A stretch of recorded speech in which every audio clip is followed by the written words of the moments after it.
pas si je peux le dire à la caméra. Les couches, c'est cool. C'est très bizarre comme phrase. Mais... Ça sera le titre de l'épisode peut-être. Ok, j'en sais rien. JF, les couches, c'est cool. Les couches pleines de caca, c'est cool.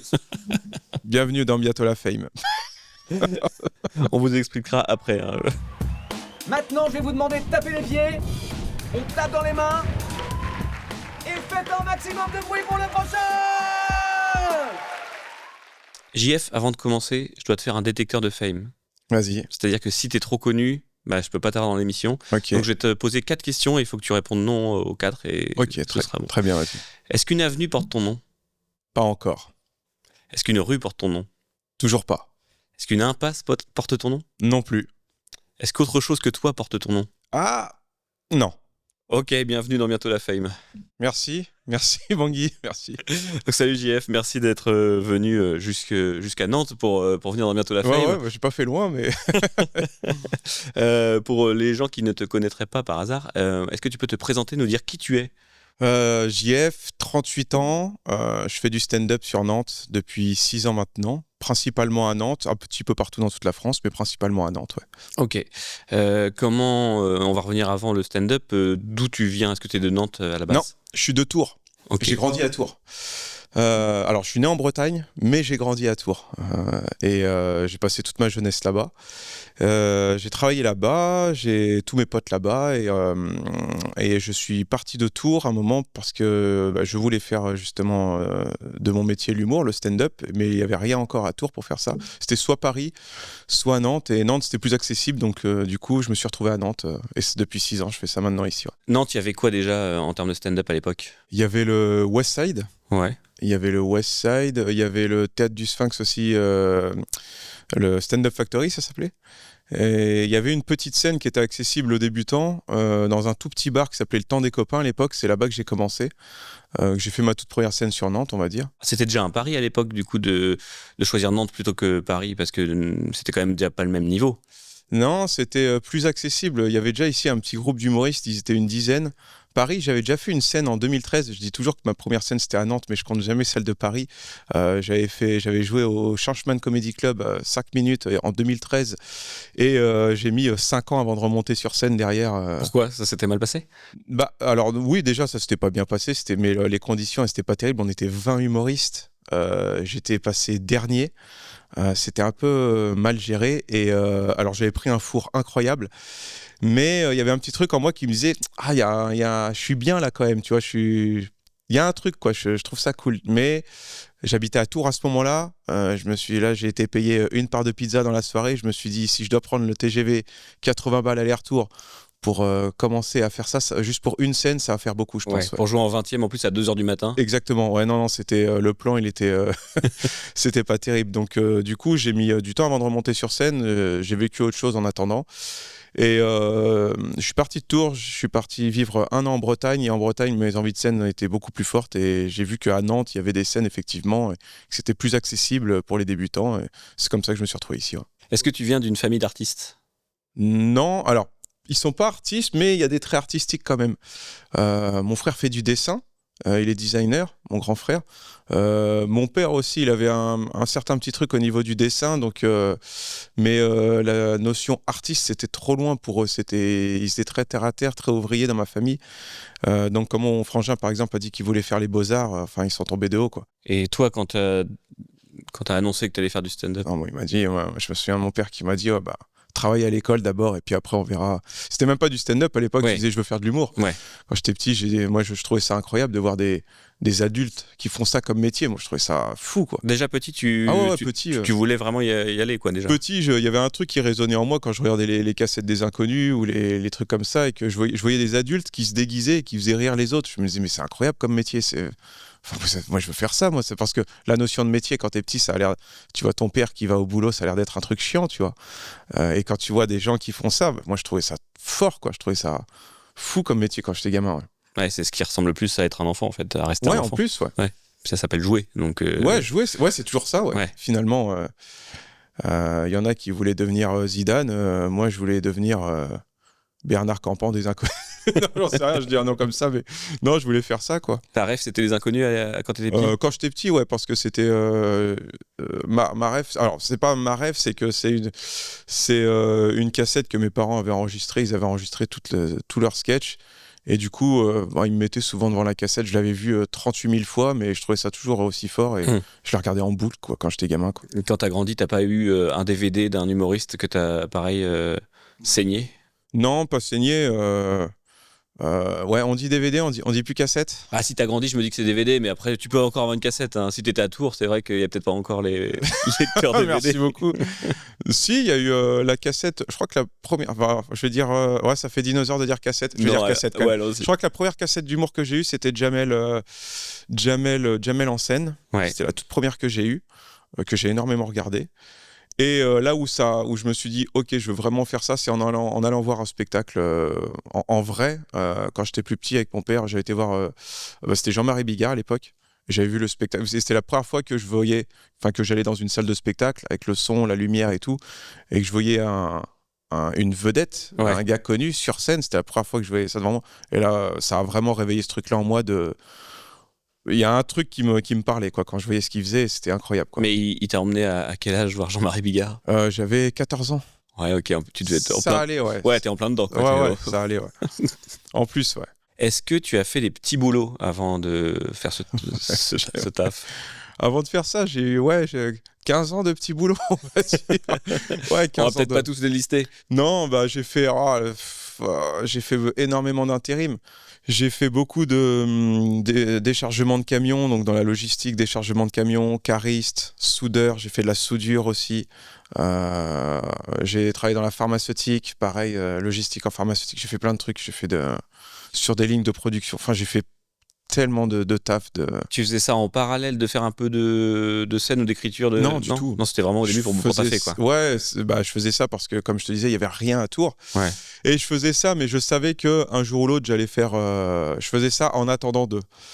Je savais qu'un jour ou l'autre, j'allais faire de l'humour, quoi qu'il arrive, quoi. Mais il fallait bien manger, entre guillemets, et remplir le frigo, on va dire, quoi. Donc, je faisais ces boulots-là. Et j'ai toujours fait que de l'intérim parce que je pouvais me casser à tout moment, en fait. Ouais, ok. J'ai jamais eu de CDI, jamais eu de CDD non plus. Enfin, j'ai eu un CDD de 2 mois, c'est tout, quoi. T'avais trop peur de rester, sinon? Ouais. Ouais. Pas envie de m'engager, quoi. En fait, je trouvais ça cool, l'intérim, de pouvoir me barrer à tout moment, quoi. Quand ça me faisait chier, je pouvais me casser, quoi. C'est l'avantage que je trouve à l'intérim. Ok. Et de voir plusieurs aussi tafs différents, quoi. Pas faire toujours la même chose. Et au fait, j'ai vu tout à l'heure sur Instagram, aujourd'hui c'est un peu un anniversaire. Tu fêtes tes 3 ans sans tabac? Ouais, c'est vrai. En plus, ça fait 3 ans que j'ai arrêté de fumer, ouais. Bah, bravo. Et je crois que c'est un des trucs dont je suis le plus fier de ma vie, quoi. Ah ouais? Ah ouais, vraiment. T'étais un gros fumeur? J'ai fumé pendant 20 ans, donc de mes 15 à mes 35 ans. Et ouais, sur la fin, j'étais à un paquet à peu près par jour sur les 10 dernières années, quoi. Donc c'est énorme. Et je pensais vraiment que j'allais partir de ça, quoi. Et le fait d'avoir réussi à arrêter, c'est une grosse victoire, quoi. Et comment t'as réussi à arrêter? Mon père est parti de ça. Ouais. Mais en fait, j'ai mis du temps à comprendre pourquoi je devais arrêter, en fait. On m'avait souvent conseillé le bouquin de Allen Kerr. Il y a un bouquin qui tourne, La méthode simple pour arrêter de fumer. Je l'ai lu et c'est vrai que ça donne plein de points de vue pour arrêter simplement, on va dire. Des points de vue qu'on n'a pas, parce que le seul truc qu'on a quand on dit d'arrêter de fumer, c'est bon courage, mec, c'est dur, faut de la volonté et tout. Alors qu'en vrai, pas du tout, quoi. C'est pas si dur que ça. Et moi, j'avais du mal à entendre les autres qui avaient déjà réussi à arrêter me dire « Ah non, c'est pas si dur que ça me frustrait. Et parce que j'ai l'impression que si, c'était un truc dur. Moi, je pensais vraiment que j'allais pas pouvoir me débarrasser de ce truc-là. Et si, franchement, enfin, putain, moi, je serais prêt à aller dans les écoles aujourd'hui, tu vois, pour dire aux jeunes de vraiment pas toucher à cette merde et d'arrêter, quoi. C'est pas si dur. Hein. Ok. T'as gardé l'alcool, quand même? J'ai gardé l'alcool, bien évidemment. Mais non, c'est le truc qui m'a... la santé, en vrai, la santé avant tout, on se dit, non, ça va, c'est les vieux qui partent de la cigarette. Pas du tout, tu peux partir à n'importe quel âge. Et le facteur numéro 1 qui doit faire arrêter les gens, je pense, c'est la santé. Après, chacun fait ce qu'il veut, il y a des gens qui veulent pas arrêter. Mais c'est la santé avant tout, quand même. Est-ce que t'as des objectifs dans la vie? Des objectifs... À court terme, à long terme? Est-ce que tu te fixes des objectifs? à atteindre? Court terme, il me faut que je m'achète une nouvelle armoire de salle de bain. Ouais. Ça, c'est un des objectifs que je pense pouvoir réaliser dans les mois qui arrivent. Bah, même dans la journée, après l'épisode, tu peux aller chez Ikea tranquille. Ouais, je peux aller chez Ikea. Ouais, non, mais moi, je suis très. Faut que je les regarde toutes. Faut que je suis un peu autiste là-dessus, quoi. Faut vraiment que les portes soient. Enfin, il y a tout un truc. Ok. À court terme, c'est ça. Et non, bah ouais, réussir dans ce que j'aime, dans ma passion. À long terme, l'objectif, c'est ça, remplir de plus en plus de salles. Remplir de plus en plus de salles parce que je m'accomplirai moi-même dans ce que je fais sur scène, le spectacle, le stand-up, l'humour en général, quoi. Donc toujours travailler, devenir plus fort et être le plus sincère possible, quoi. Ah ouais. Ouais. La sincérité sur scène, c'est important. Ouais, de fou. Ouais. C'est ce qui Enfin, marche. pour moi, Ouais. je me rends compte que c'est ce qui marche le plus. Plus t'es sincère avec les gens, plus ils ressentent un truc chez toi qui est plus naturel et tu viens pas faire des blagues pour faire de la blague. C'est rigolo de faire de la blague, faire de la blague, mais ça, je pense qu'il y en a qui s'en sortent très bien pour ça. C'est vrai que être sincère, la sincérité pour moi, je pense que sur scène, c'est ce qui et dans la vie de tous les jours. Hein. Mais sur scène, ça apporte quand même un sacré truc en plus, j'ai l'impression. C'est ce que tu as appris à force de faire de la scène. Au début, quand tu es allé sur scène, tu t'es dit je vais faire des blagues et en fait, tu te rends compte que. Bah, au début, je faisais des blagues sur ce qui m'arrivait, mais je romançais énormément et je rajoutais des blagues là où il n'y avait pas forcément lieu d'en avoir. Et donc, j'avais des rires, mais c'était pas les rires aussi forts que ce qui a pu vraiment m'arriver. C'était pas aussi fort que quand tu racontes les choses avec sincérité, je pense. Est-ce que du coup, tu fais en sorte maintenant dans ta vie qu'il t'arrive des trucs un peu dingues pour pouvoir raconter ça sur scène? Ouais, non, je sais pas de chercher, je pense que ça me tombe dessus en vrai. Hein, c'est.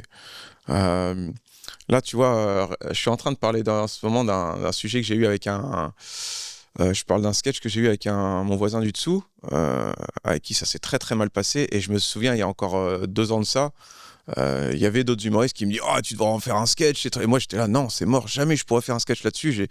Je m'entends... C'est tellement fou cette histoire, je m'entends tellement mal avec ce type que je peux pas en rigoler. » tu vois. Et aujourd'hui, j'ai réussi à passer le cap et c'est ce qui marche le mieux en ce moment. Enfin, c'est ce que je joue le plus et qui marche le mieux en ce moment pour moi sur scène.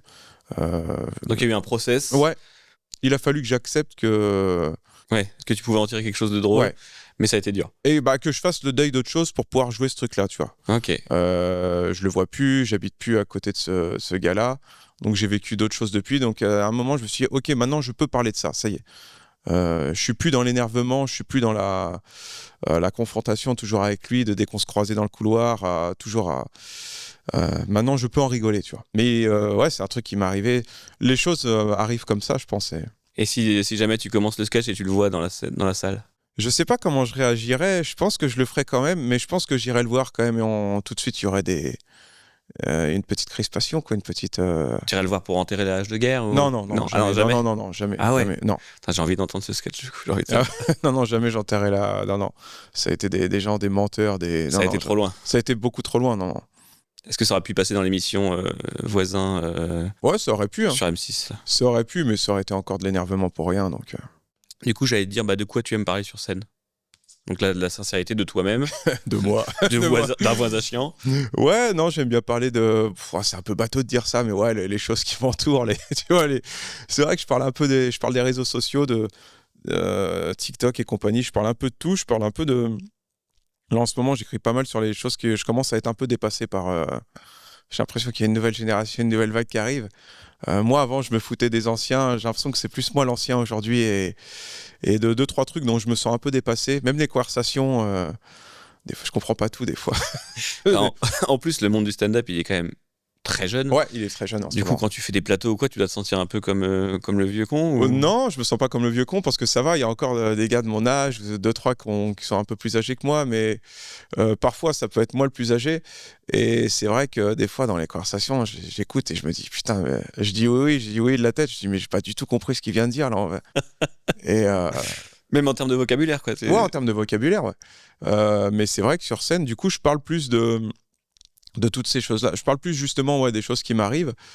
Je peux en faire des sets, des sketchs et c'est intéressant. Et je parle de plus en plus des choses qui me dépassent un petit peu aussi. Ouais. Ok. J'évite de parler que de moi aussi, quoi. Ouais. Et t'as une fille? J'ai une fille, ouais. Et tu parles aussi un peu de la paternité, du coup? Ouais, j'en parle, ouais. Ok. Pour le coup, c'est ce qui m'arrive. Je peux pas être plus sincère que ça. Et j'ai une petite fille de 3 ans et qui m'a, ça a changé pas mal de choses chez moi, dans ma vie. Et ouais, je trouve ça intéressant d'en parler aussi, ouais. Donc ça résonne un peu pour les parents qu'il y a dans le public sur certaines choses. Mais t'arrives quand même à accrocher des gens qui sont pas parents. C'est ça qui est difficile peut-être dans le stand-up. Ouais, ceux qui sont pas parents, et je comprends, hein, parce que je l'étais aussi, t'as plus de mal forcément quand tu vois, il va nous parler de son gosse, son machin. Tu vois, ils ont peut-être ce truc-là en eux, mais j'arrive à en avoir certains quand même. Et ouais. Parce que les histoires peuvent être un peu loufoques parfois. Il peut tout arriver avec un gamin en fait. Donc, oui, et puis c'est aussi l'universalité de la blague. C'est universel. Ouais. J'ai été dans les deux camps, moi, avant, quand j'entendais les parents qui me disaient mais tu peux pas comprendre, tu verras quand t'auras un enfant. Et j'étais en mode, mais attends, mais qu'est-ce qu'il me raconte avec son gosse? Et maintenant, tu vois, je suis dans ce truc-là de. Je vais pas le dire, tu vois, j'ai pas envie de leur dire ça, ouais, tu peux pas comprendre, mais presque des fois, t'as envie de le dire. C'est vrai qu'on a envie de le dire quand on est parent. Ouais, c'est ça. Oui, t'as 2 enfants aussi, donc tu vois de quoi je parle. On n'a pas envie d'être ces gens-là, mais. Non, on n'a pas envie d'être ces gens-là, mais des fois, t'as envie de leur dire quand même. Tu vois, par exemple, changer une couche. Avant, j'étais en mode, ça a l'air horrible. Ouais. Et finalement, c'est pas ce qu'il y a de pire. Non, c'est vrai. Hein. C'est juste, ça dure 2-3 minutes. Moi, pour moi, ce qu'il y a de pire, je sais pas, tu me dis ce que t'en penses. Ouais. Moi, c'est donner à manger à la cuillère. Quand ça. Ouais, ça, c'est chiant. Ça, c'est atroce. Mais 1000 fois, je pourrais changer des couches pleines de merde sans souci. C'est vrai. Mais alors, donner à manger à la cuillère, non, merci. Ah non. Ça, c'est horrible, ça. C'est vrai que j'avais jamais osé le faire avant d'avoir un enfant. Tu vois, j'ai été tonton et tout. Changer la couche. Non, mais jamais. Quoi. Ouais. Horrible. Mais en fait, c'est pas si horrible que ça. Le rapport au caca quand tu deviens parent, ça devient normal, c'est comme tous les jours. Un peu de chocolat, quoi. Ouais. Mais ce moment qui dure 1 heure où tu étais là avec la cuillère qui vole et tu dis ça, il y en a plein le mur, va falloir t'en as plein sur toi. Ça, c'est horrible, ça. C'est les couches, c'est cool. Je sais pas si je peux le dire à la caméra. Les couches, c'est cool. C'est très bizarre comme phrase, mais ça sera le titre de l'épisode peut-être. Ok, j'en sais rien. JF, les couches, c'est cool. Les couches pleines de caca, c'est cool. Bienvenue dans Bientôt la Fame. On vous expliquera après. Hein. Ouais, tu parles aussi beaucoup de tes soirées avec des potes. Ouais. Les tu continues même en étant parent, t'arrives à sortir. Non, moins. Ouais. En fait, le rapport que j'ai avec les gens de Nantes, c'est qu'ils me voient comme un. Aujourd'hui, tout le monde me voit comme un daron qui sort pas trop. Et quand je leur dis, les gars, je ferais bien un peu la fête, tout le monde en mode, attendez les gars, il y a JF qui veut faire la teuf et tout, venez, on sort. Alors que faire la fête pour mes potes de Tours, tu vois, ça a été. Enfin, mes potes de Tours savent que je suis un putain de schlagos de boîte de nuit, tu vois. J'ai passé 10 ans de ma vie à aller en boîte, vraiment. Je te mens pas quand je te dis que vendredi, samedi, parfois même le dimanche, je finissais dans des états lamentables, à whisky coca sur whisky coca. Et tout ça s'est un peu arrêté forcément. Quand je suis arrivé à Nantes, au début, je sortais un petit peu. Mais ça s'est énormément arrêté quand j'ai été quand j'ai eu ma fille. Et puis même à un moment, je crois que même moi, t'as un peu moins envie de sortir, quoi. Ouais, hein. T'es bien à la maison des fois en tant que canapé, je trouve ça cool. À partir du moment où t'as envie de t'endormir vers 21h30, oui. De fou, ouais. Il y a un moment là, je te rappelle que, alors que j'étais ce mec avant qui disait moi je sortirai tout le temps, tu vois, jusqu'à 50 ans on prendra des cuites avec les copains, c'est rigolo, mais non, c'est pas rigolo, c'est les losers qui font ça, tu vois. Déjà, oui. Enfin, il y a pas tous, bien évidemment, mais puis la vie te rappelle que ton corps est fatigué, tu vieillis finalement. Jamais je m'endormirai devant un film, et puis en fait, tu vois les 10 premières minutes et tu fais, le temps que tu cherches le film, déjà tu t'endors déjà, tu vois. Mais je sortais énormément avant, donc j'ai des anecdotes de soirée que je raconte dans le spectacle, des trucs fous qui me sont arrivés. S'il y avait les réseaux sociaux à l'époque, si j'avais filmé ce qui m'était arrivé, mais je serais millionnaire aujourd'hui à filmer tous ces trucs-là. Mais non, j'en parle, et effectivement aujourd'hui je sors beaucoup moins avec l'âge, ouais. Et pourquoi t'as choisi JF comme nom de scène ? Tu t'appelles Jean-Pierre ? Non, c'est Jean-François à la base. Ouais. Tout le monde m'a toujours appelé JF. Ouais. Même les profs m'appelaient JF. Du coup, c'était plus simple. Quand j'étais petit, les profs m'appelaient JF. Mes potes m'appelaient JF, juste le J et le F. Donc du coup, j'ai gardé ça et j'en ai fait un nom de scène, JIHEF. JF, c'est plus simple. En fait, quand les gens m'appelaient par mon prénom, c'était mes parents et c'était pour m'engueuler. Donc du coup, je préférais JF. Oui, t'avais l'impression de te faire engueuler si on t'annonçait sur scène. Donc non, JF, tout le monde m'a toujours appelé comme ça, donc ça fait plus naturel, je trouve. C'est cool avec le pseudo parce que si jamais tu deviens super connu, au moins t'es tranquille, hein, t'es pas obligé de te mettre sur liste rouge. Exactement, ouais. Pour les plus jeunes qui écoutent, je sais pas s'ils savent ce que c'est liste rouge. Puis je me dis, si un jour je fais l'Olympia, ce sera plus cool pour le mec qui installe les lettres en haut, il aura moins à se faire chier. Il viendra te faire la bise, merci. Parce que c'est vrai que Jean-François, c'est compliqué. Ouais, ça fait trop de taf pour lui, je pense à ces gens-là aussi. Tu vois. Tout est calculé depuis le début pour faire l'Olympia, en fait. Tout. Et en ce moment, du coup, tu es en rodage à Nantes pour ton heure de spectacle. Ouais. C'est une heure que tu fais depuis combien de temps? Je la travaille depuis 3 ans à peu près. Ouais. Les blagues que j'ai dedans, ça fait 3 ans. Enfin, les sets que j'ai dedans, 3 ans, j'en apporte. En fait, elle est toujours un peu en évolution, cette heure de spectacle. Il y a même des choses que je vais enlever là encore et je vais améliorer. C'est un peu un premier spectacle, donc c'est un peu il y a un peu de tout et ce qui me plaît le plus en ce moment surtout. Ouais. Est-ce que tu as déjà trouvé un nom pour ton spectacle? Fin de soirée. Ok. Imaginons, je suis un producteur influent, tu peux pas me dire non. Ok. Je te produis et par contre, c'est moi qui choisis le nom de ton spectacle. J'ai 3 choix. Ok. Donc je vais jouer le producteur influent. Ouais, JF, j'ai pensé à des super noms de spectacles. Donc le premier c'est JF animé. JF quoi? Animé? Tu vois les GIF animés ou pas? GIF animé? Ah ouais. Mais JF animé, j'ai trouvé JF ça animé, super. ok, ouais. Voilà. J'ai JF oui JF. JF quoi? JF oui JF. Chef, oui, chef. Ouais. Ok. Et je suis un producteur influent, tu Oh peux ouais, pas te foutre de ma t'es gueule. vraiment très influent, Tu donc peux- je suis obligé de rester sérieux devant Voilà, toi. t'es obligé de dire c'est une bonne idée. Ouais. Et le troisième c'est j'y suis monté sur scène et JF fait des blagues. Tu choisis lequel? Je suis vraiment obligé d'en choisir un. Sachant que t'as pas compris les 2 premiers. Bah ouais, si je suis vraiment obligé d'en. Bah si tu veux que je te produise quoi. L'Olympia, les lettres rouges. Je pense que je vais être obligé de dire non quand même. Hein. Il y a un côté en moi qui dit là, tu m'enlèves une liberté là, de choisir le nom de mon spectacle. Donc non, je vais être obligé de dire non et tant pis pour l'Olympia.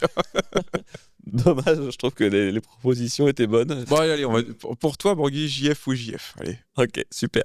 Mais pas pour le producteur influent. Ok. Est-ce que tu te sens bien à Nantes?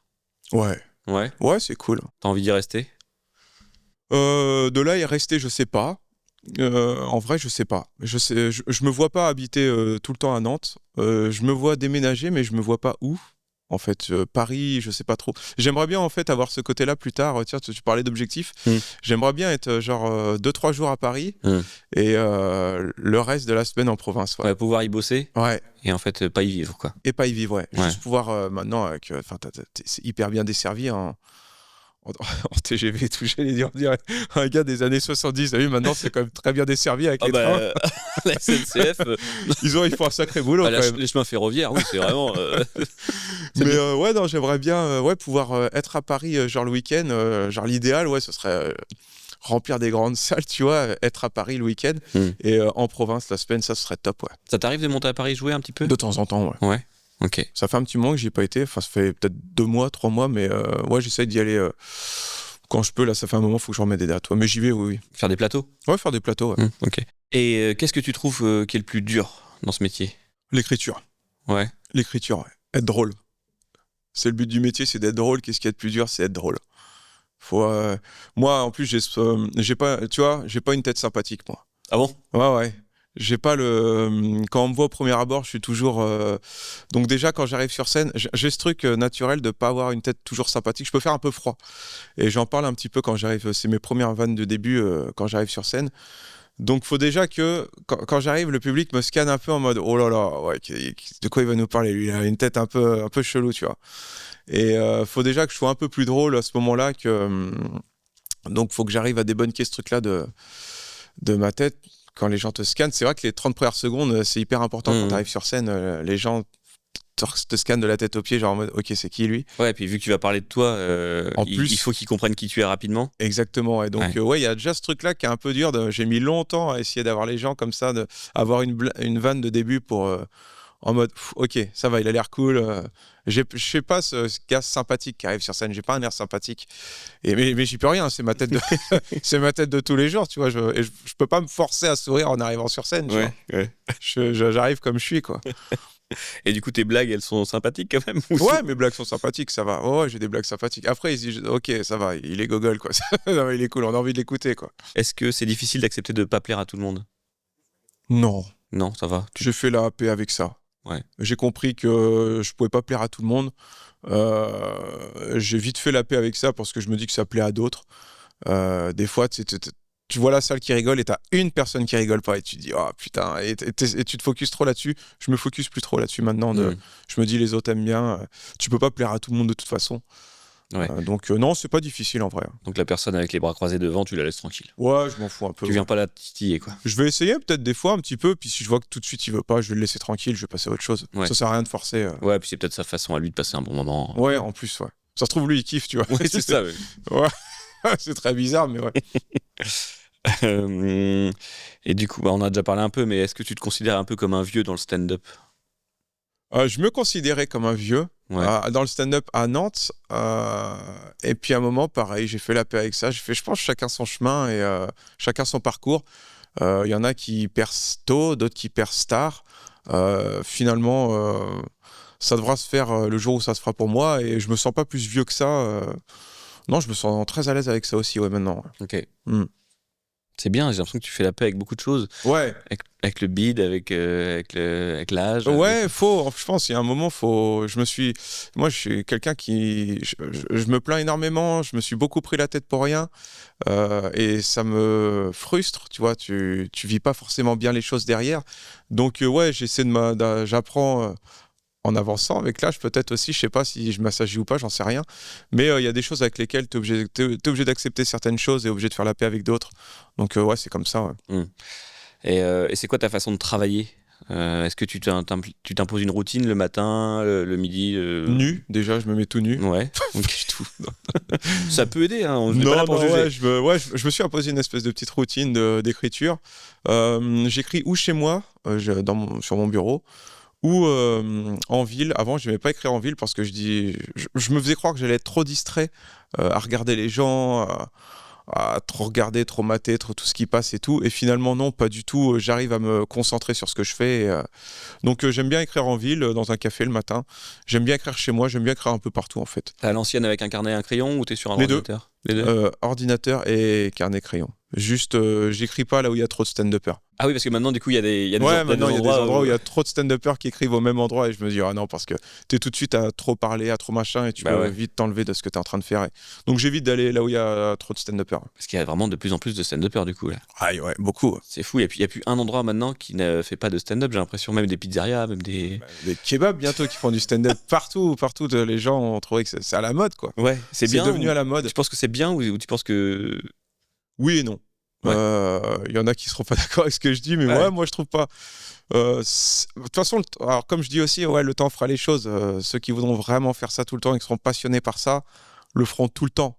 Là, il y en a, ça devient à la mode, ils se disent ah tiens, moi aussi je peux faire rire parce que j'ai déjà fait rire 3 potes et ils se lancent là-dedans.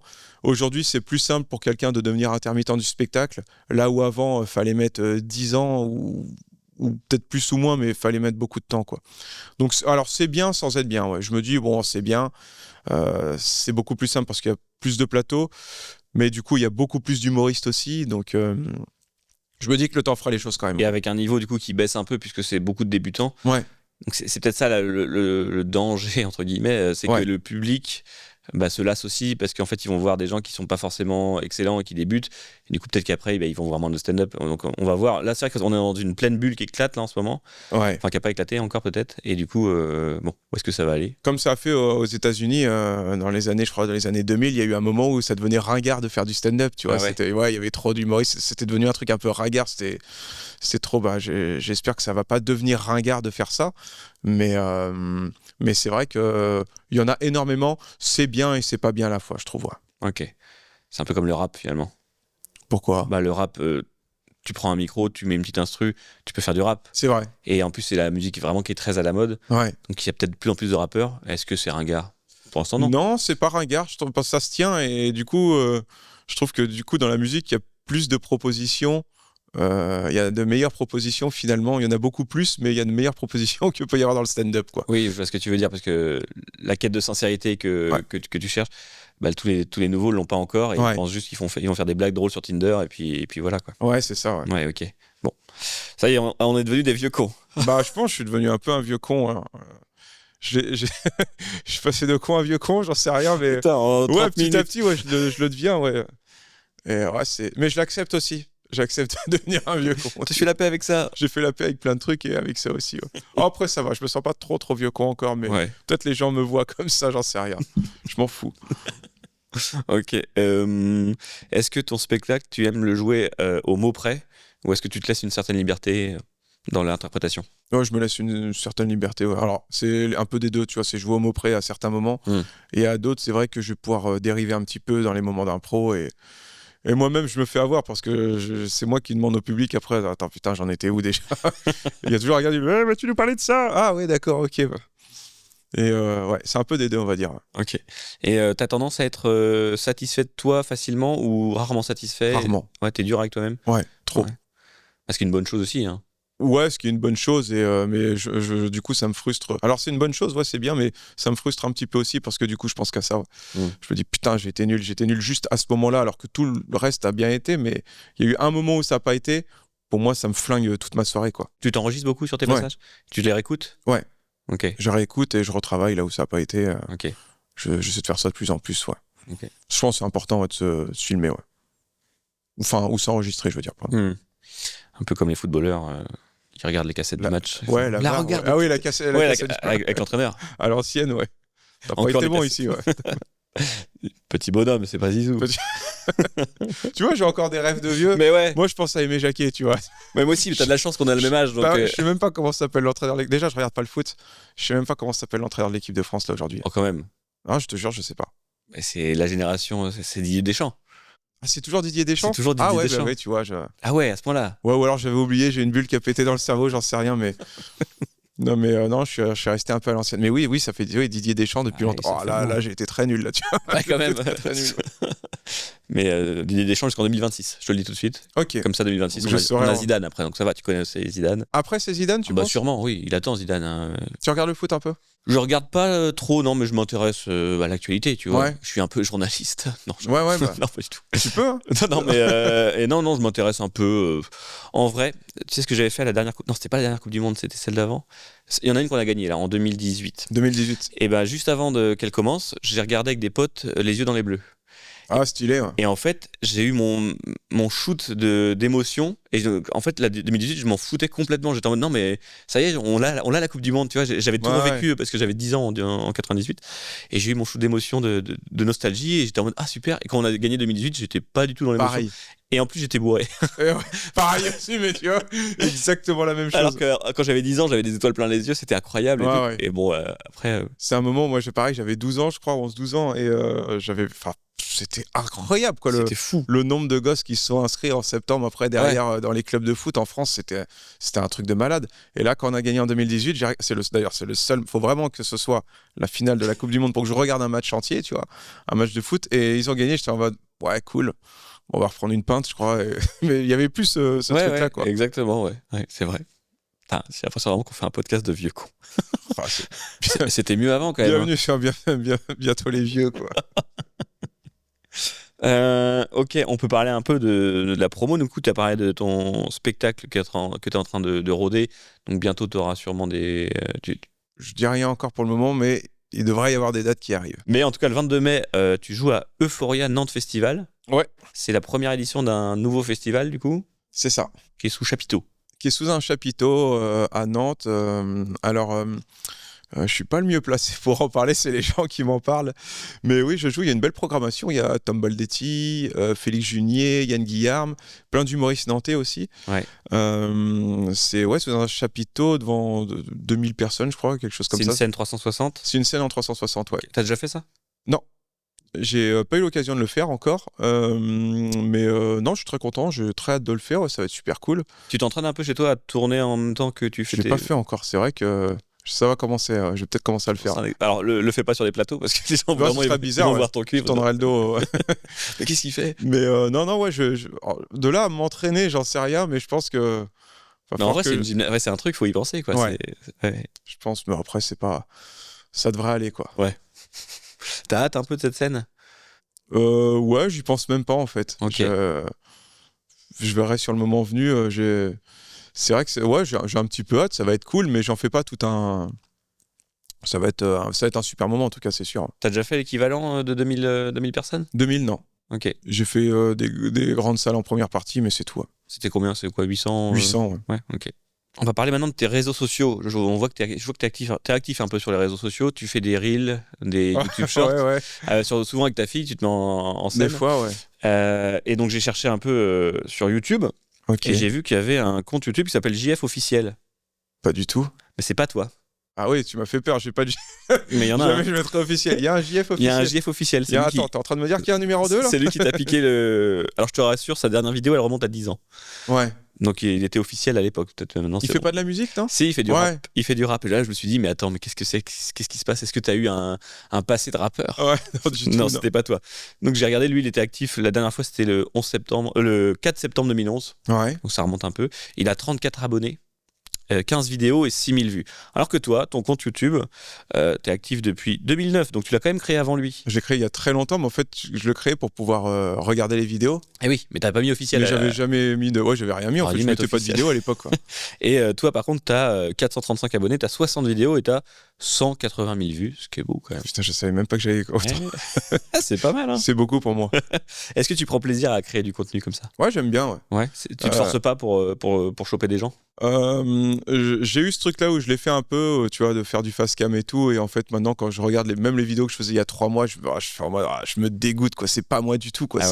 Ouais, non, tu sens que c'est faire de la blague pour faire de la blague, pour faire des réels pour ça. Et en fin de compte, non, je fais plus trop en ce moment, j'en fais plus trop. Je vais mettre plus de stand-up, je pense. Les trucs avec ma fille, c'est des trucs qui ont été pris sur le moment, et ça c'est plus naturel, et ça me plaît beaucoup plus, ouais. Okay. Donc faire des petits formats comme ça, sauf que faut trouver le bon moment, donc oui, tu peux pas filmer tout le temps avec ta fille. Non, non, je peux pas tout le temps, mais des fois ça arrive et je tombe dessus et c'est cool. Les gens aiment bien en général. Mais les blagues face cam comme ça, c'est quand je me regarde, je me dis ah non, c'est pas moi, j'ai écrit un texte pour ça. C'est un exercice quand même, ouais. Ouais, il y en a qui sont très forts pour ça. Moi, je me dégoûte. Et puis même marcher dans la rue en parlant à mon téléphone, ouais, non, c'est... Il y en a qui ont marché, hein. Il y en a t'as eu des beaux chiffres quand même dessus, là, sur celle du premier de l'an, non? C'était pas ça? Oui, c'est le lendemain de cuite ou le premier de l'an, il y a des trucs qui ont bien marché. Ouais. Ok. Donc ça donne envie de continuer pour continuer, mais différemment du coup. Mais différemment, ouais. Ok. Elle a 3 ans ta fille, c'est ça? 3 ans. Elle va avoir 4 ans en août. Ok. Voilà, j'ai failli passer à l'anniversaire de ma fille. Et ça t'inspire du coup d'être papa pour faire des blagues? C'est plutôt le rapport avec un enfant, de discuter avec un enfant que tu trouves drôle? Ouais, non, c'est les situations. Ouais. Certaines situations m'inspirent un petit peu plus que d'autres et pas forcément dans le dialogue, parce qu'elle parle très bien pour son âge, donc c'est hyper cool déjà. Mais c'est plus certaines situations qui peuvent arriver ou des trucs que tu dois vivre en tant que parent qui sont des fois fait chier, quoi. C'est aller à Kizu Aventure, quoi, l'horreur, quoi. C'est quoi ça? Tu sais, c'est les trucs, les grandes salles de jeu avec les piscines à boules, les toboggans. On y a été une fois, mais c'est un enfer, ce truc. On n'y retournera plus jamais, quoi. C'est... Le bruit? Ah, le bruit, tous les gosses qui courent, non, on a dit stop, quoi. Une fois pour voir, mais c'est... Et j'avais même pas... Tu vois, j'ai même pas envie d'en faire un sketch d'un truc pareil, j'ai même pas envie d'en blaguer, quoi. Il y a des trucs, il y a certaines situations... C'est comme le voisin, ça sera dans 2 ans. Peut-être dans 2 ans, j'en sais rien. Après, j'y étais qu'une fois c'est trop léger pour en faire quelque chose et même ça me plaît pas spécialement. Ouais. Mais ouais, c'est plus les situations qui peuvent arriver, des petits trucs de la vie quotidienne, quoi, qui sont un peu drôles, quoi. Elle comprend ton métier? Pas encore, non. Elle est pas venue te voir encore? Ouais, elle m'a vu, mais elle était petite. Ouais. Elle comprenait pas trop, donc je jouais. C'était Westside, je me souviens. Et je jouais et j'entendais crier du fond de la salle, papa, papa. Tu vois, c'était un peu rigolo. Ouais. Et les gens avaient compris, ça les faisait marrer aussi. Mais là, elle comprend pas trop. Ouais. Elle sait que je fais un truc avec le micro, mais elle comprend pas vraiment ce que je fais, pourquoi je fais ça, quoi. Ok. Est-ce qu'il y a un moment où tu vas devoir aller dans sa classe expliquer ton métier Non. Surtout pas. Non, il n'y aura pas ce moment-là. Parce que tu penses qu'on doit faire ça Il n'y a pas ça à un moment? Moi, j'ai pas encore. Elle a 3 ans aussi, ma grande, mais dans mon imaginaire, à un moment, il faut que les parents viennent un peu expliquer leur métier. Ah ouais? À quel moment ils doivent venir? C'était dans les films américains. Ouais, exactement. Les films américains, c'est pas la vraie vie. Attends, qu'est-ce que tu me racontes? Le père de la petite Emma est shérif. Les enfants applaudissaient le shérif. Non, je me vois pas leur expliquer. Okay. Non. Dommage, ça pourrait te faire en plus une petite chauffe, tu vois, une petite scène avec des enfants, voir si les blagues passent, tu vois. Non, même pas. Un rodage. J'ai eu une fois quand je suis arrivé j'étais à la chorale, la voir à la chorale, tu vois. Ouais. Et il y a quelqu'un qui m'a attrapé, qui m'a dit excusez-moi. C'est vous là la vidéo là où je parlais du lendemain de cuite justement. Okay. C'était un parent. Ouais, un parent mais que je connais pas du tout, hein, qui vient. C'est vous sur la. Et je dis oui c'est moi. On n'était pas sûr, on vous a regardé de loin, mais on aime beaucoup et tout. Hein. Je trouvais ça cool et bizarre en même temps dans ce moment où j'avais la petite. C'est ce moment de vie un peu normal où les gens te reconnaissent plus ou moins. Mais c'est la fame, ça. C'est une minuscule fame qui, c'était marrant, quoi. C'était rigolo. Ouais. Ça, ce sera le quotidien, hein, imagine, hein, quand tu vas percer là. Le quotidien, tous les jours. Tu auras acheté une baguette de pain, c'est toi là Ouais, ça me dérange pas en vrai. Je trouve ça que les gens sont toujours bienveillants en général, ça me dérange pas du tout. Ouais. D'ailleurs, en parlant de la fame, j'ai des questions de tes fans et des fans de l'émission. Ok. Ils nous envoient. Alors, je sais pas où tu les as trouvés, mais. Ils les envoient en vocaux, en message, en DM, tout ça. Non, parce que moi, ils m'envoient aucun message, donc t'as de la chance, tu vois. mais regarde peut-être dans tes DM. C'est ça. C'est je regarde les DM. Alors après, il y a des questions, j'ai pas tout trié. Hein. Par exemple, il y en a une, c'est est-ce que tu penses que tu es une bonne personne ? Oh là. Ouais, je pense, ouais. Je sais pas si. J'ai pas toujours été une bonne personne, je pense, mais oui, je pense que j'en deviens une bonne en tout cas. Ouais. Une belle chose que tu as fait dans la vie dont tu es fier ? Avoir arrêté de fumer, ouais. Okay. Comment ça revient à ça, ouais. J'en suis méga fier. Et une chose dont tu n'es pas fier du tout, que tu as fait ? Avoir fumé que tu peux annoncer ici. Non, une chose dont je suis pas fier du tout. Bon, allez, raconte-nous avec ce voisin, t'as dû faire une crasse. Mais rien en plus. Non, c'était des. Non, rien avec ce voisin. C'était un problème de bruit. Il disait qu'on faisait trop de bruit. Ils avaient été racontés comme quoi on faisait du bruit de 7h à 23h, ce qui est impossible. Qu'on mettait notre machine à laver et sèche-linge de 7h à 23h, ce qui est impossible. Oui. Alors qu'en plus, on avait la petite était bébé à ce moment-là, donc tu peux pas mettre une mèche. Enfin, c'était du grand n'importe quoi. Et il soutenait que si. Et il commençait à me mettre des trucs dans ma boîte aux lettres. Il mettait du papier toilette devant ma porte. Plein de conneries. Lui a fait les crasses. Et ouais, c'est lui qui me faisait des crasses. Et donc, j'ai été le confronté avec le papier toilette. Et il s'avère que ça pouvait être lui, ça pouvait être que lui, parce que c'était exactement. Alors, c'était pas un papier toilette blanc ou rose, c'était genre blanc avec des fleurs bleues, enfin un truc. Et tu lui as dit, on peut rentrer chez toi pour voir ton papier toilette ? Non, j'ai toqué, je lui ai dit, excusez-moi, je viens de trouver ça devant ma porte, avec des pointes de danettes au chocolat dessus. J'avais trouvé ça devant ma porte. Il s'est donné. Et ça faisait un moment qu'avec lui, il y avait des soucis, tu vois. Et j'ai vu ça devant ma porte et j'ai dit à ma copine, je dis, tu sais quoi, viens, on va aller directement chez eux, on va leur demander de nous montrer leur papier toilette, parce que là, c'est. Et c'était assez osé, mais finalement, quand j'y étais, bizarrement, il était tout penaud, tout timide, il était tout tremblotant. Quand je lui ai dit, je viens de trouver ça, vous pouvez me montrer votre papier toilette ? Il m'a sorti son rouleau de sopalin. Je dis, non, le papier toilette, je veux voir. Et il m'a sorti une fin de rouleau, et c'était effectivement exactement le même. Donc j'ai dit, c'est quoi ça ? Ouais, mais ça, on peut en acheter. Enfin, tout de suite dans le mensonge et tout, il était il a même pas assumé. Vas-y, c'est bon, casse-toi. Et je suis reparti, quoi. Ok. Et non, c'était ça avec le voisin. Et en fait, ils nous ont fait chier pour du bruit après. Pour le moindre truc, ils nous faisaient chier. Des courriers au bailleur, tout ça. Ouais, au syndic. Ouais. Alors qu'ils se sont rendus compte après que c'était pas nous les chieurs, c'était eux. Parce qu'ils abusaient de ouf, en fait. Ouais. Donc ça va, on était cool, quoi. Bon, même là, t'es resté une bonne personne. T'as pas fait de crasse, c'est bon. J'ai pas fait de crasse, comme ça. Ok, magnifique. Est-ce que tu as un plaisir coupable un peu nul dont t'as un petit peu honte ? C'est diffusé devant beaucoup de gens. Très peu. Non, un plaisir coupable un peu nul. Une émission de télé un peu ringarde, une chanson que t'aimes bien te mettre à fond, que tu sais que c'est un peu la honte d'écouter. Ah ouais, ça m'arrive souvent, ça. Ah, voilà, on y vient. Des fois, il y a un petit Mylène Farmer qui sort. Ouais. Voilà. ouais, des fois, ou des playlists, ou même avec ma meuf, on se marrait dernièrement, parce que d'un coup, on va se mettre du Sheriff Aluna, on va chanter à fond. Ouais, il y a des trucs comme ça qui ressortent. Ouais, ça, ouais. À fond dans la voiture. Ouais, dans la voiture, on reste hip-hop, toujours quoi qu'il arrive. Au cas où. Au cas où, on sait jamais. Mais si les vitres sont bien fermées, que je suis sur l'autoroute, je suis sûr de croiser personne, ouais, il y a un petit Mylène Farmer qui sort, quoi. Ok. C'est ça mon. C'est bien ça comme plaisir coupable. Et est-ce que tu as un talent caché ? Non, je fais un flan incroyable. C'est tout. Je sais pas si c'est un talent. Si. Je sais faire du cheesecake Oreo. Ok, pas mal. Ouais, c'est cool. Mais non, mais en fait, c'est que quand je vois une recette, je veux la refaire. Quand je vois une recette incroyable sur les réseaux, je me dis putain, faut que je leur fasse ça. Et je leur fais vraiment au gramme près. Je suis vraiment un autiste de la pâtisserie, tu vois. Je sais pas si ça se dit ça, si ça. Maintenant, oui. Ouais, maintenant on peut le dire. Ok, je suis vraiment un autiste de la pâtisserie. Et c'est au gramme près. Il y a pas de s'il y a marqué 96 grammes, je vais pas faire 95. Faut que ce soit 96. Ok. Et si t'as mis 97, du coup, tu renlèves ? Ah, j'enlève et tout. Il faut que ce soit parfait. Et je fais ça, mais c'est poil de cul. Je sais pas si ça se dit encore comme expression, mais c'est Moi, je millimétré, quoi. Ok. Et du coup, ça paye. Et du coup, ça paye parce que ça ressort. Je fais un flanc incroyable et tout le monde kiffe le flanc que je fais. Donc, je sais pas si c'est un talent C'est un talent incroyable, caché. mais non, ouais, c'est mon petit talent caché, on va dire. C'est que je fais bien les gâteaux, quoi. Ok. Et tu suis bien les Ah, tutos. ouais, faut que ça soit fait à la lettre, au chiffre près, quoi. Pas au chiffre précis, je veux dire. Ok. Si tu avais pu choisir un autre prénom, est-ce que tu l'aurais fait? Et si oui, ce serait quoi? Si j'avais pu choisir un autre prénom, j'y ai jamais pensé, en vrai. Ok. Mais je pense un truc normal, je sais pas. Normal. Enfin, un truc, pas un prénom composé, c'est tout. Ouais, court. Mais pas un prénom américain non plus, quoi. Court encore pour l'Olympia, quoi. Ouais, voilà, un truc court, mais pas à consonance américaine non plus, quoi. Ok. Genre un Léo, un Théo. Ouais, voilà, Léo, c'est cool. C'est sympa, Léo, Théo. Ouais, Léo, c'est cool, tu vois, ça. Léo, ouais. Bon, bah, Léo, ok. Alors, Après Léo. on va continuer l'interview en t'appelant Léo. Tu préfères les cow-boys ou les Indiens?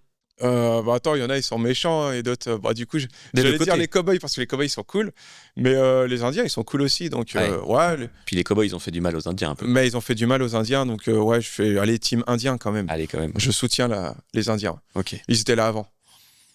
Oui, c'est vrai. Et ils portent moins de vêtements. Et ils portent moins de vêtements et ils ont des coiffures avec des plumes, je trouve ça méga cool. C'est un peu stylé. Ça, c'est un peu stylé.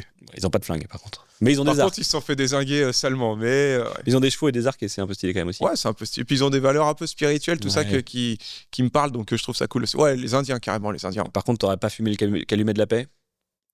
Bah si, mais j'aurais arrêté au bout d'un moment et après j'aurais fait le tour des tipis pour dire faut pas fumer cette merde les gars. Ça rend zinzin. Est-ce que tu aurais fait une version vapote du Ouais, je pense, calumet de la paix? Peut-être.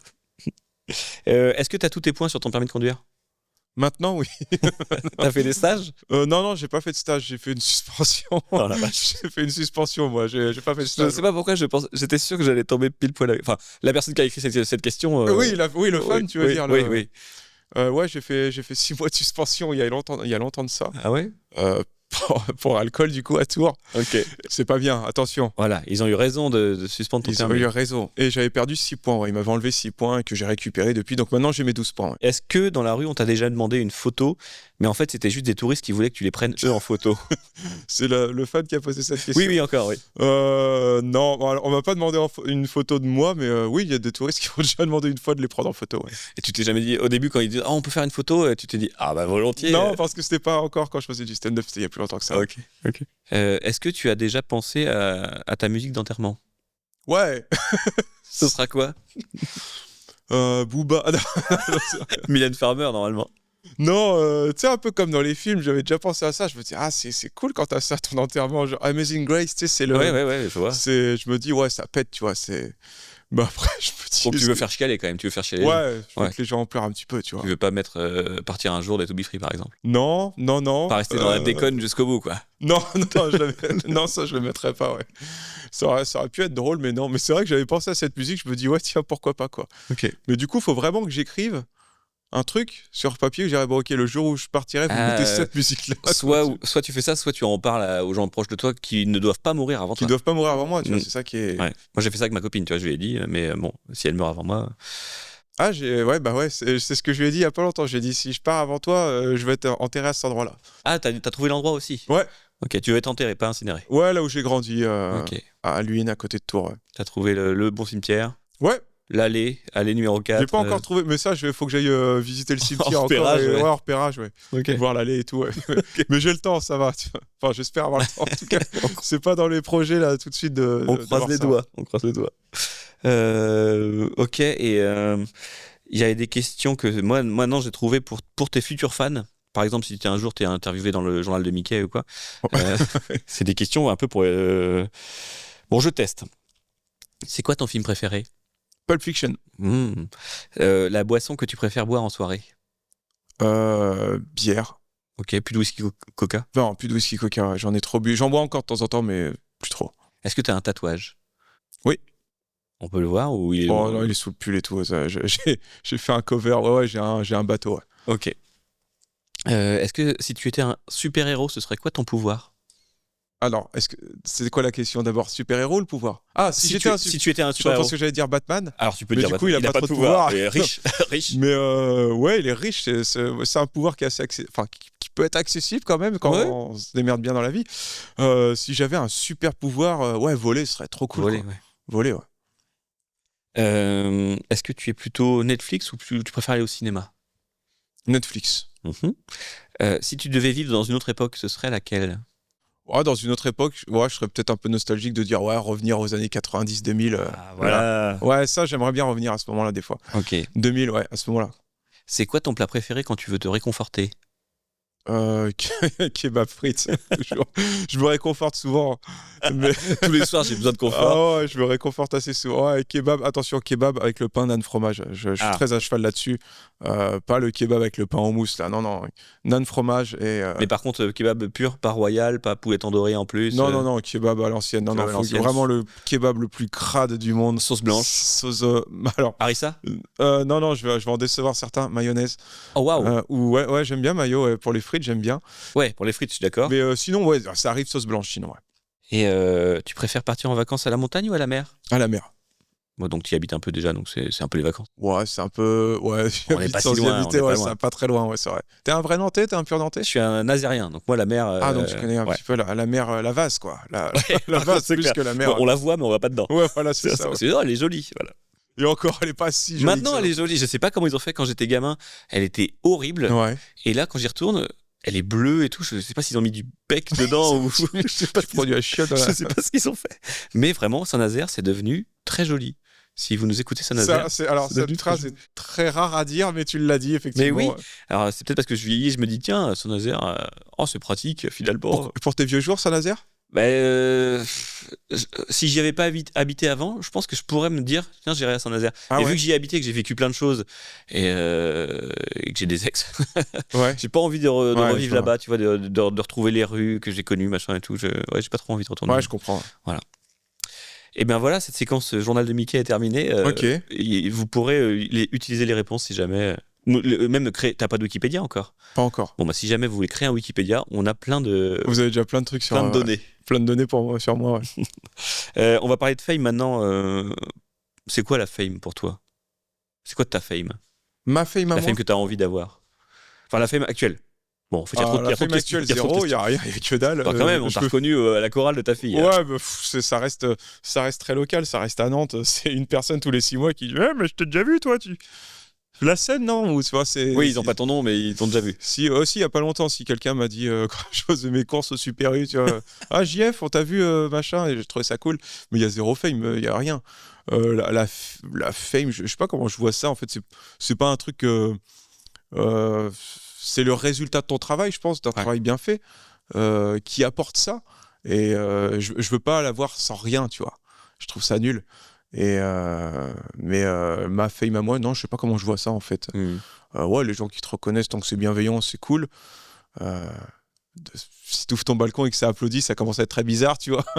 Et ça, c'est le pape. Ouais, c'est le pape, ça. Donc là, une grosse fame quand même. Ouais. Mais ouais, non, je sais pas trop comment je vois ça. Ouais. Ok, et ça t'attire un peu ce côté fame d'être reconnu, d'être connu? Ça m'attire pas spécialement, mais ça reste quelque chose de cool. Je sais pas si ça m'attire dans le sens où il y a une espèce de validation quand on te voit arriver, tu vois. On se dit ok, on sait qui c'est parce qu'on sait ce qu'il fait et on aime bien. Mais t'as pas peur que ça ruine après ton anonymat quand tu vas quelque part ou quoi, tout le temps des gens qui viennent te voir? Imaginons un grosse fame. Ouais. Moi hier j'étais au concert de Philippe Catherine au Zénith et à côté de moi il y avait Zao de Sagazan qui regardait le spectacle, tu vois. Okay. Et je le voyais dans le regard de plein de gens qui tout le monde la regardait en mode à la fin les lumières s'allument et elle se retourne un peu avec ses potes pour pas trop qu'on la voit, mais en fait les gens la voient quand même et tout. Et je me dis mais pour moi, quel enfer. Je me suis dit, mais j'espère que bientôt la fame ne marchera jamais pour pas que je sois reconnu, tu vois. Parce que moi, c'est un truc qui m'angoisse un peu. Je pense que tu t'adaptes un peu, hein, casquette, lunettes, tu mets des petits accessoires, ça passe. Hein. Ça me va très mal, les casquettes. Tu penses? Ouais, j'essaye des fois. Mais... Bonnet? Bonnet, ouais. Ouais, bonnet. Ouais, mais j'ai chaud vite. Ouais, c'est ça que. Bonnet léger, 100% coton, tu vois. On pense sur un petit. Mais toi, t'as pas cette angoisse Non. Non, ok. Non, je me dis que non, c'est pas un truc qui m'angoisse spécialement. Ouais. Ça viendra. Et puis, mais si c'est par le travail, non, ça va, c'est pas un truc qui m'angoisse. Non. D'accord. Ok. Dans ton métier, ce que tu préfères, dans ton métier, t'aimes bien avoir des petites scènes pour avoir de la promiscuité avec les gens, ou t'as vraiment envie de faire des grosses salles? Non, j'ai quand même envie de faire des grosses salles. Mais pas perdre peut-être les petites salles. J'ai envie d'avoir la même énergie que j'ai dans les petites salles, mais dans les plus grosses, dans les grosses salles. Ouais. J'ai envie d'avoir ce qui devient de plus en plus difficile, parce que plus les salles sont grandes, plus le premier rang commence à être loin, mais de garder toujours ce côté où les gens ont l'impression d'être dans le spectacle aussi, et pas juste devant un écran, quoi. On dit souvent qu'on casse le 4e mur dans le stand-up. J'ai vu beaucoup de stand-uppers, sans être méchant, monter le mur eux-mêmes devant eux et ne pas être avec le public. Et non, toujours apporter ça, d'avoir les grandes salles, mais toujours avoir ce côté où on est vraiment tous ensemble, quoi. Ouais, les gens qui se sentent plus acteurs plutôt que spectateurs. Ouais. Ok.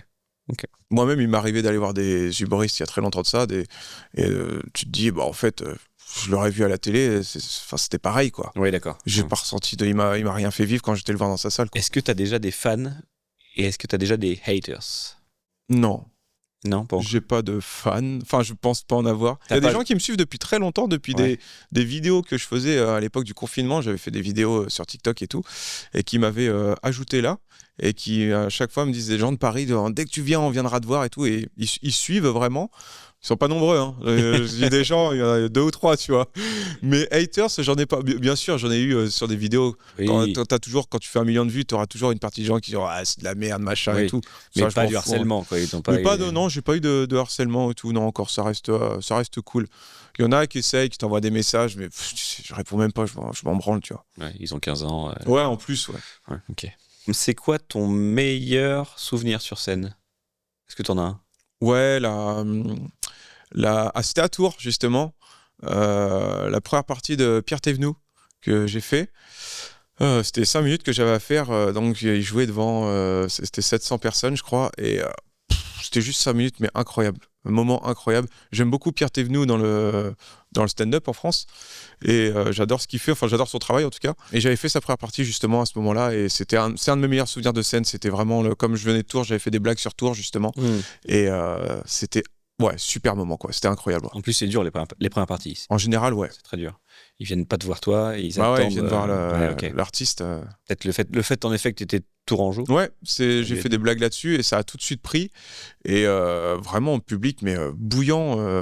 Une salle de 700 personnes qui est bouillante, c'est quand même... tu te prends des vagues de rire incroyables. Et ouais, non, c'est mon meilleur souvenir de scène. Ouais. Est-ce que tu as un pire souvenir?